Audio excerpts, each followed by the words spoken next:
I'm sitting in my small, quiet apartment when my phone rings, shattering the stillness. My heart sinks as I see Mom's name on the screen. I pick it up, and before I can even say hello, her voice booms through the speaker. "You're a terrible daughter, Lisa. How could you do this to me?" I freeze, my grip tightening around the phone. My mind races. What have I done now? "What are you talking about, Mom?"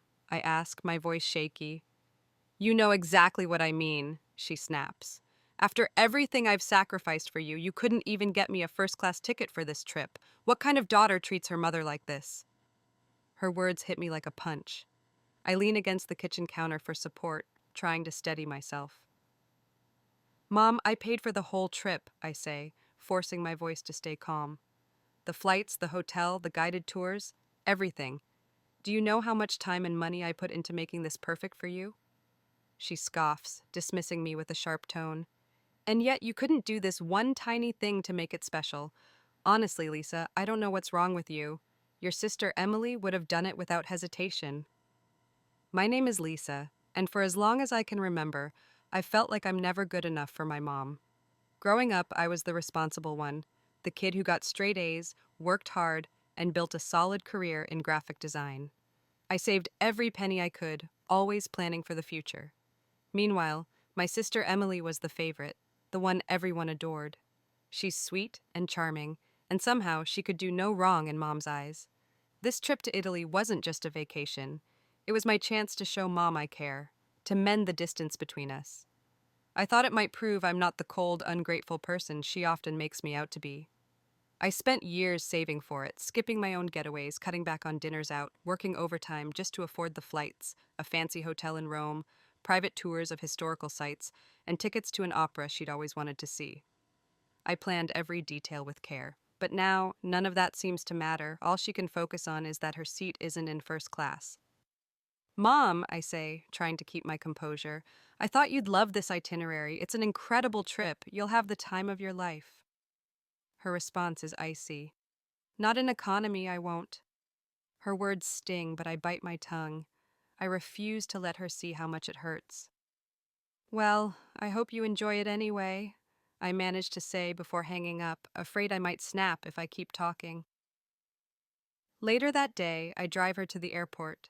As she steps out of the car, her final words cut deep. "Maybe one day you'll grow up and learn how to treat people right," she says, walking off into the terminal without even looking back. Driving home, her harsh tone echoes in my head, each word sharper than the last. But by the time I pull into my parking spot, something shifts inside me. If she thinks I'm such a terrible daughter, maybe it's time she sees just how wrong she is. Back in my apartment, I collapse onto the couch, her words still looping in my mind. "Maybe one day you'll grow up." I stare at the wall, a lump rising in my throat, but I swallow it down. I'm not going to cry over this. I've worked too hard for this trip, sacrificed so much. I skipped vacations, turned down invitations from friends, and picked up extra freelance projects just to save enough. I wanted to give her something extraordinary, a chance to see the world beyond her small, routine life in our hometown. I thought it would make her happy, maybe even proud of me for once. Instead, she called me selfish, humiliated me, and marched off without a single thank you. This isn't the first time. My whole life, Mom has had a knack for turning everything into a jab at my flaws. If I got an A on a test, she'd ask why it wasn't an A+. If I landed a promotion, she'd hint that Emily would have climbed the ladder faster. And Emily, always Emily, was the golden child. She doesn't have a steady job, doesn't pitch in with money, but somehow she's the perfect one, the daughter who makes time for Mom while I'm always scrambling to measure up. I thought this trip would be different, a big gesture to show her, "Look, I care, look at everything I've done for you." Instead, it's just another chance for her to tear me down. I open my laptop and pull up the confirmation email for her flights. 2 economy tickets, round trip, chosen carefully to be comfortable without draining my savings. For a fleeting moment, I consider canceling the whole thing. But I can't. The hotel and tours are non-refundable, and I've put in too much effort to throw it all away, even if she doesn't appreciate it. Then my eyes catch a small option on the screen. Manage booking. I notice I can cancel just the return flight at no cost. It wouldn't ruin her vacation, she'd still have her dream trip to Italy. But when it's time to come home, she'd be on her own. My finger hovers over the button. Is this too far? Is it mean?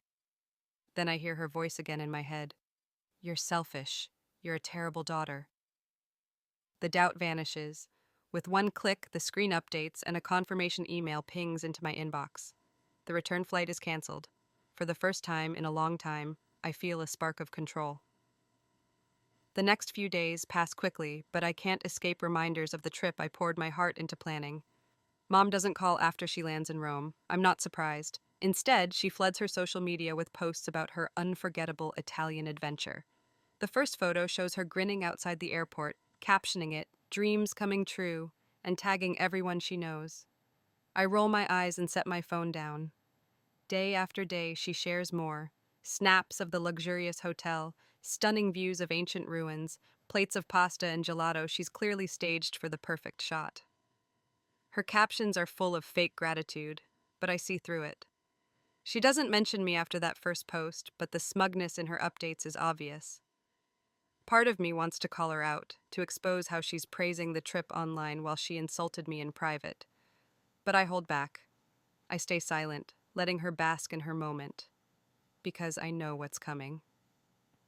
On the third day, she posts a video from a sunset boat tour along the Amalfi Coast. Truly a once-in-a-lifetime experience, she says, raising a glass of wine to the camera. By now, I'm not scrolling through her posts out of curiosity. I'm waiting. Each update feels like a countdown to the moment she realizes her return flight is gone. I can't help but imagine her reaction. Will she think it's a mistake?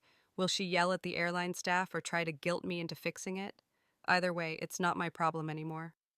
But what will she do when the truth sinks in? Stick around, because the real drama is just around the corner.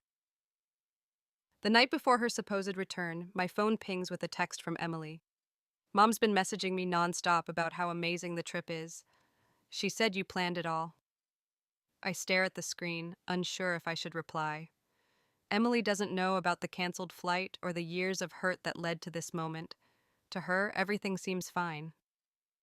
Glad she's having fun, I type back. It's not a lie. I am glad she's enjoying herself. But what I'm really waiting for is the fallout at the airport. For once, Mom is going to face the consequences of her attitude, and maybe, just maybe, she'll see how much her words have hurt me. The day of her return arrives, and I'm a bundle of nerves mixed with anticipation. I know this is when everything will come crashing down. Around midday, my phone buzzes. Her name flashes on the screen. I take a deep breath and answer. Hi, Mom. Lisa! Her voice is sharp, almost frantic. Why is my flight canceled? I almost smile at how fast she cuts to the chase. What do you mean? I ask, pretending to be confused.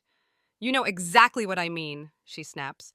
I tried to check in, and the airline says my ticket doesn't exist. What's going on? Oh, that, I reply, keeping my tone light. Yeah, I canceled it. Her gasp is so loud I can almost feel it through the phone. You canceled it? Why on earth would you do that? Because, Mom, I start, my voice steady now. I wanted you to feel what it's like to be let down. You made it very clear how you see me as a daughter. What are you even talking about? She demands, her tone softening just a bit. You called me a terrible daughter, I remind her. After all I did for you, after years of saving and planning every part of this trip to make it special, you didn't even say thank you. Instead, you insulted me. So, I'm done. Done? She echoes, her voice rising again.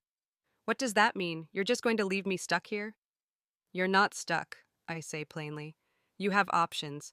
Book another flight. Or maybe Emily can help. But this isn't my responsibility anymore. Her tone shifts from anger to pleading. Lisa, please, I don't have the money for a new ticket. I can't believe you'd do this to me. I'm your mother. I let her words linger for a moment before responding. Figure it out, Mom. You've always told me to grow up and handle my own problems. Now it's your turn. Before she can say more, I hang up and set the phone down. My heart is racing, but beneath the nerves, there's a quiet strength. I'm not bending to her anymore. The calls and texts start flooding in soon after. Lisa, you can't leave me here like this, one voicemail rants. Do you know how embarrassing this is? I'm at the airport trying to explain why my flight isn't showing up, and the staff are staring at me like I'm insane. Another message whines.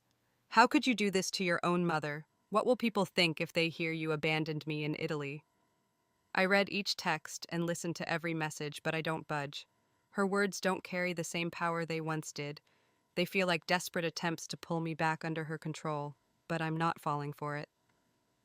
By the afternoon, her tone changes.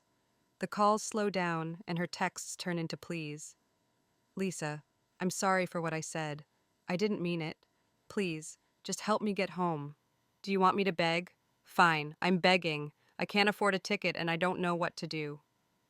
I read her messages carefully, trying to figure out if she means it or if this is just another trick.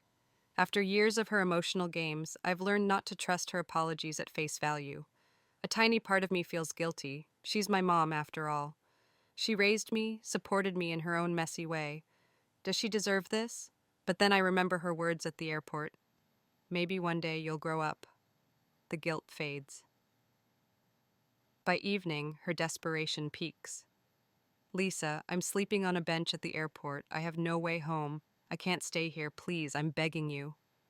For a split second, I almost reach for the phone, but I stop myself. This isn't just about the trip or the canceled flight. It's about years of being dismissed, criticized, made to feel small no matter how much I give. If I rescue her now, nothing will change. Instead, I text Emily. Mom's having trouble getting home. If you want to help, go ahead. I'm done. Emily calls right away, her voice a mix of frustration and worry. Lisa, what's going on? Mom says you canceled her ticket. I did, I say calmly. She called me a terrible daughter and treated me like dirt after I paid for this entire trip. I'm tired of sacrificing for someone who doesn't care. She can sort this out herself. Emily sighs. I get it, but isn't this a little extreme? No, I say firmly. This is exactly what she needs. The next morning, my phone is oddly silent. I wonder if she's figured something out. Maybe Emily stepped in, or maybe Mom found another way. Either way, I'm not going to check on her. But just before noon, a new text pops up. Lisa, I don't know what else to say. I know I've hurt you, and I've been unfair. I just want to come home, please. It's the most sincere message I've gotten from her in years. I stare at the screen, torn between relief and doubt. Is this real, or just another ploy? She's said sorry before, only to slip back into her old ways once the crisis passed. But I also think about the weight I've carried for so long, the endless efforts to prove myself to someone who never seemed to notice. This isn't just about a ticket. It's about showing her I won't be walked over anymore. I take a deep breath and type my reply. Mom, I'll book you a flight home, but this is the last time I'm doing something like this. If you can't treat me with respect, don't expect me to keep jumping through hoops for you. Her response comes instantly. Thank you. I'll do better, I promise. I'm not sure I believe her, but I book the ticket anyway. This isn't about trusting her. It's about closing this chapter on my terms. When I send her the flight details, her gratitude is quick.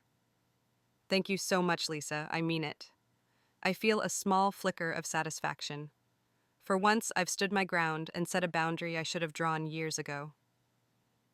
2 days later, I'm at the airport to pick her up. I could have let her take a cab, but something in me wants to see this through, to face her reaction in person. As I wait at the arrivals gate, I spot her walking toward me. She looks different. Her usual confident stride is gone, replaced by a slower, almost cautious walk. She clutches her bag tightly, her face a mix of exhaustion and something I can't quite place. Is it humility? Hi, Mom, I say as she nears. Hi, she replies softly, glancing at me like she's unsure how to begin. The drive home starts in silence. The tension hangs heavy, but I'm not breaking it. Finally, as we merge onto the highway, she speaks. Lisa, I owe you an apology. I glance at her, caught off guard by her tone. It's not the half-hearted sorry I expected. It sounds real. For what? I ask, keeping my voice even. For how I've treated you, she admits. You didn't deserve it. You've always worked so hard to look after me, and I never appreciated it like I should have. I'm sorry. Her words stun me. I've imagined hearing this for years, but now that it's happening, I don't know how to react. Thank you, I say after a pause. I appreciate you saying that. I mean it, she continues. This trip made me realize how much you've done for me over the years. When I was stuck at that airport, I thought about all the times you've helped me, even when I didn't deserve it. And I realized you were right to cancel that ticket. I needed to see what it's like to handle things on my own. I'm at a loss for words. Part of me wants to trust her, but another part fears this is just a temporary shift, a fleeting moment before she reverts to her old self. I'm glad you see that now, I say finally. She nods, staring out the window. I know I can't erase the past, but I want to try to be better for you. When we reach her house, she hesitates before stepping out. Lisa, thank you for everything. For the trip, for getting me home, and for putting up with me all these years. I know I've made it hard. I nod. You're welcome, Mom. But from now on, things have to change. I'm not going to let you treat me the way you have. If you want to be in my life, it has to be as equals. She gives a small smile. That's fair. As I drive away, a weight lifts from my shoulders. I've taken control of this relationship, not out of anger, but out of respect for myself. Maybe she'll change, maybe she won't. But for now, I've set the boundaries I need to protect myself, and that's enough. The days following her return feel strangely peaceful. For years, my bond with Mom has been a source of constant stress, a battlefield where I always ended up wounded. But now, there's a sense of closure, like I've shut a door I should have closed long ago. Still, I can't help but feel a mix of emotions. I'm relieved, even proud, for standing up for myself. Yet, I wonder what's next. Will Mom really change? Or is this just another cycle of empty promises? A week later, she calls. Hi, Lisa, she says, her voice unusually gentle. How are you? I'm fine, I reply, curious about her intent. I just wanted to check in, she says. I've been thinking about our talk about what you said in the car. I stay quiet, letting her continue. I know I've taken you for granted, and I know it'll take time to repair things between us, but I want you to know I'm serious about trying. Her words sound genuine, but I've learned to keep my hopes in check. I hope so, Mom, I say. Because I meant it. I'm not going to keep sacrificing for someone who doesn't value me. I understand, she says softly. Over the next few months, things feel different. Mom doesn't call as often, and when she does, our chats are more balanced, even pleasant. The passive-aggressive jabs and guilt trips are gone. It's not flawless. Sometimes I catch hints of her old habits, a snarky comment or a subtle dig. But each time I stand firm, calmly reminding her of my boundaries. To my surprise, she starts correcting herself. Sorry, she'll say almost sheepishly. I didn't mean that. It's a small shift, but it feels meaningful. Meanwhile, I turn my focus inward. For years, I poured my energy into earning her approval, trying to prove I was enough. Now I see I don't need it. I start taking care of myself, physically, emotionally.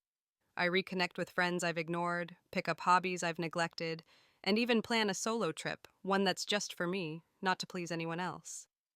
I also grow closer to Emily. She's always been tight with Mom, but now she seems to get my perspective. I think you did the right thing, she tells me over coffee one day. Mom needed that wake-up call. Honestly, I think it's made her better. The next time Mom calls, it's not to ask for anything. I just wanted to say thank you, she says, for everything you've done. I know I haven't said it enough. Her words catch me by surprise, but they feel different this time, less forced, more real. You're welcome, Mom, I say, a small smile forming. Our call ends without strain or bitterness. It's not a perfect bond, and I know it never will be, but it's a beginning. We're moving forward not because I've caved to her, but because I've finally learned to stand up for myself. The weeks after Mom's return mark a turning point, not just in our relationship, but in how I view myself. For so long, I tied my worth to her opinion, bending over backward to make her see my value. Now I realize I don't need her validation to feel complete. Setting boundaries wasn't just about shielding myself from her, it was about reclaiming my self-respect. Our relationship isn't ideal, but it's evolving. Mom is making an effort, in her own way. Her sharp edges are still there, but they don't wound as deeply. She thinks twice before speaking, often catching herself mid-sentence. And I'm stronger. When she makes a snide remark about my new apartment decor during a call, I don't let it pass. I like it, I say confidently, and that's what counts. She pauses, then chuckles softly. I guess it does. It's not much, but it's progress. More importantly, I stop letting her opinions shape me. I focus on my own joy, reconnecting with old pals, diving into passions I'd set aside, setting personal goals. I feel like I'm living for myself, not for her approval. In that newfound freedom, I discover a piece I didn't know I was missing. It's not about whether she changes, it's about the fact that I have. A month later, I'm on my balcony, sipping tea as the sun sets. Life feels calmer, less tangled with doubt and tension. Mom still calls weekly, but our talks have a different tone. She's less demanding, more considerate. I notice small things. She asks about my job, my friends, my weekend plans. For once, it doesn't feel like she's just waiting to speak. It's not perfect, but it's something. One evening, she surprises me with words I never expected. You know, Lisa, she says quietly, I've been thinking a lot about everything you've done for me. That trip, how you handled it all. I see now how much I've taken you for granted over the years. Her sincerity hangs in the air. I want you to know I'm trying, she adds. I know I've hurt you, and I can't undo that, but I want us to have a better relationship if you're willing to give me a chance. I don't answer right away. I let her words settle, wondering if this time they might hold weight. Thanks, Mom, I say eventually. I appreciate that. It's not the dramatic apology I once craved, but it doesn't need to be. I'm not seeking perfection anymore, I'm looking for effort. As I hang up, I realize that while she may never fully change, I have. And that's enough. I don't need her approval to feel worthy. I've found it within myself.